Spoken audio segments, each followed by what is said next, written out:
So I'm here with Ralph Fulton, who's design director on Forza Horizon. So first of all, you've got to tell me the story of how this game came about, because it's pretty special. Yeah, so it goes back maybe almost 3 years now. We set Playground up at the start of 2010, and we have always made racing games. We want to continue making racing games. We were really looking for a partner that could help us compete with the big boys. And we were thinking competing with Forza, right?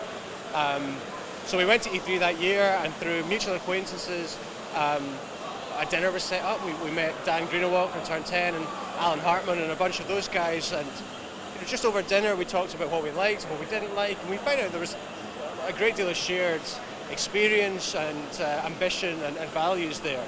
And Dan used that opportunity to say, this is what I want to do with Forza, this is where I see it going, and really challenged us to go away and think about what we could bring to Forza to take it in a new direction, to expand what it can mean. And that's really where Forza Horizon came from, and it developed organically from there. And the pitch that we went back to them with maybe a couple of months later is really what you see here, the name, the concept, and that's what we've been making ever since. Did you have a plan B? Would Playground Games exist without that collaboration?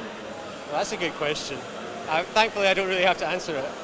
Given that the existing Forza fan base is probably quite into the kind of hardcore sim side of things, how's their response to this game been? That's a really good question. It's something we've always been really mindful of, because although we're creating new experiences, and we've always had one eye on people for whom maybe circuit racing isn't a great turn on, maybe they're not really excited by driving on Laguna Seca or Silverstone. We also are really conscious of the fact that Forza has a tremendously loyal and knowledgeable and often very vocal community that we also need to bring with us. And I think we're doing that. We've done that gradually as we've messaged about this game by talking about the new ways they're going to get to enjoy cars. They're going to be able to do things in Horizon that they've never been able to do in Forza Motorsport. And it's probably quite right that they haven't been able to do it in Forza Motorsport. But suddenly you have this core experience of taking a car, a Forza car, and everything that means, the way it looks, sounds, feels, out on the open road for the very first time, and then everything really falls off from that. We have off-road racing, we have night racing. These are things that I think the Forza fans are really going to go wild for. I mean, obviously off-road racing was something you guys did very well when you were at Codemasters. How easy was it to plug that into Forza's simulation engine?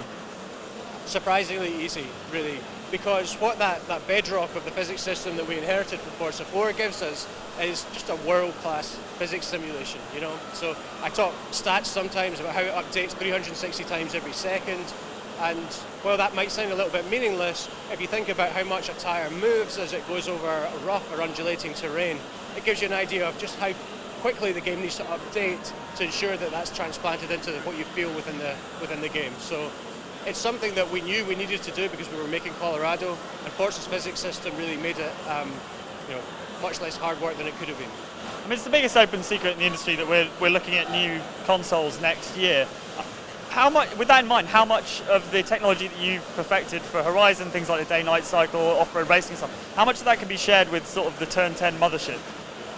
I think one of the objectives of our partnership with Turn 10 was first and foremost to bring new experiences to Forza, but there's also the side effect, the side benefit of having two world-class teams located in completely different parts of the world, drawing world-class talent into them like magnets and contributing to one code base. Now that's tremendously powerful for two teams moving forward, because obviously we benefited enormously from the technology we got from Turn 10, and in turn, part of the strategy is that we fold back the developments and the improvements we've made into that central code base. So hopefully you'll see the benefits of what we've done in Horizon moving forward.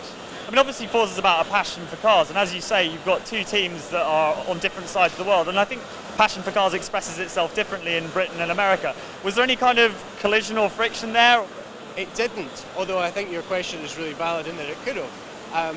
But what the Turn 10 guys have been, to their credit, great at throughout this relationship, is really letting us have as much creative free rein as we needed to make this game. And not second guessing our decisions, and really letting us make the game we wanted to make, which is really important to us as creatives and as developers.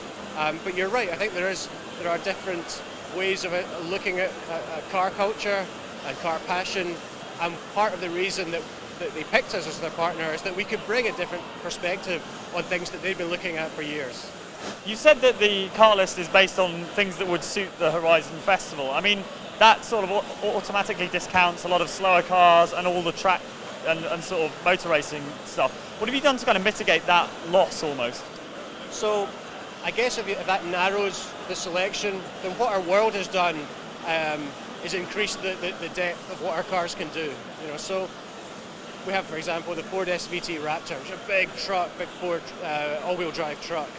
Now I can race that in Forza 4 on Silverstone, or a racetrack like that, and it's good fun, but it's not really the environment that car was built for.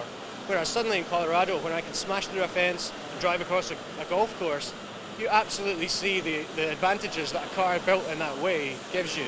So there are a whole bunch of cars which I think suddenly make more sense in Horizon than perhaps they ever have done before.